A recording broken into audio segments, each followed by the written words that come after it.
إذا فيه بأس شديد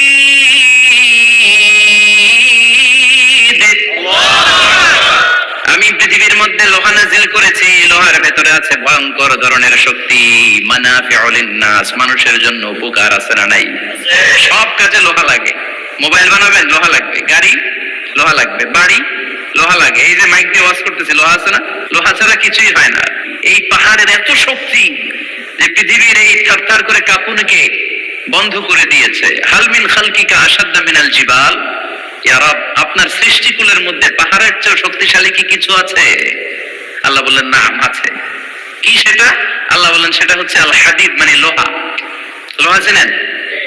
এই হাদিদ নামে, আল হাদিদ নামে আল্লাহর কোরআনে একটা সূরা আছে না নাই? সূরাতুল হাদিদ, লোহার সূরা। ওয়া আনজালনাল হাদিদ ফীহি বাসুন শাদীদ ওয়া মানাফিউ লিন-নাস। আল্লাহ বললেন আমি লোহাকে নাজিল করেছি। লোহা পৃথিবীর কোনো উপাদান নয়। পৃথিবীতে লোহার মলিকিউল তৈরি হয়নি, হয়েছে মহাবিশ্বের অন্য কোনো জায়গা থেকে। লোহার একটা অণু তৈরি করতে 1 কোটি ডিগ্রি সেলসিয়াসেরও বেশি তাপমাত্রা লাগে।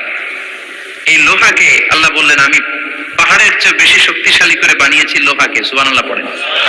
ফেরেশতারা বললেন হাল মিন খালকিকা আশাদ্দা মিনাল হাদিদ, আল্লাহ আপনার এই সৃষ্টিকুলের মধ্যে লোহার চাইতেও শক্তিশালী কি কিছু আছে?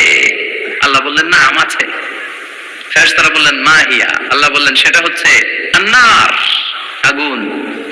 আগুন লোহাকেও গলিয়ে দেয়। সুবহানাল্লাহ পড়েন।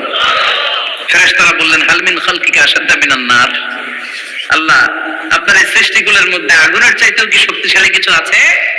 আল্লাহ বললেন আছে। কি সেটা? আল মা, পানি।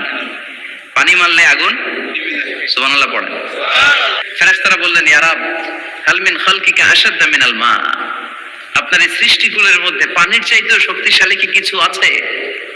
আল্লাহ বললেন নাম আছে। সেটা কি? আর রিহ। আর রিহ মানে বাতাস। কারণ বাতাসের ধাক্কায় সমুদ্রে, সাগরের পানিতে ঢেউ খেলে, জলের উচ্ছ্বাস হয়, জলোচ্ছ্বাস হয়, ঠিক কি না? এবার ফেরেশতারা বললেন মাবুদ পানির চাইতেও বেশি শক্তিশালী বাতাস। এবার আমাদের জানতে বড্ড মনে চায় এই বাতাসের চাইতেও শক্তিশালী কোন সৃষ্টি আপনার সৃষ্টি জগতে আছে নাকি? আল্লাহ বললেন বাতাসের চাইতেও শক্তিশালী একটা জিনিস আছে। দেখি কে কইতে পারে? বলেন। সুবহানাল্লাহ।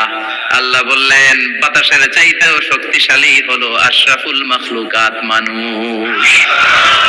কিয়ামতটা যেদিন হবে, ওই দিন গোটা বিশ্বব্যাপী আমাদের পরিস্থিতি কি হবে এটার একটা নকশা আল্লাহ নিজে এই সূরার নকশা এঁকে দিয়েছে। কিয়ামতের প্রামাণ্য ধারা বর্ণনা আল্লাহ নিজে দিয়েছে। এই সূরাটা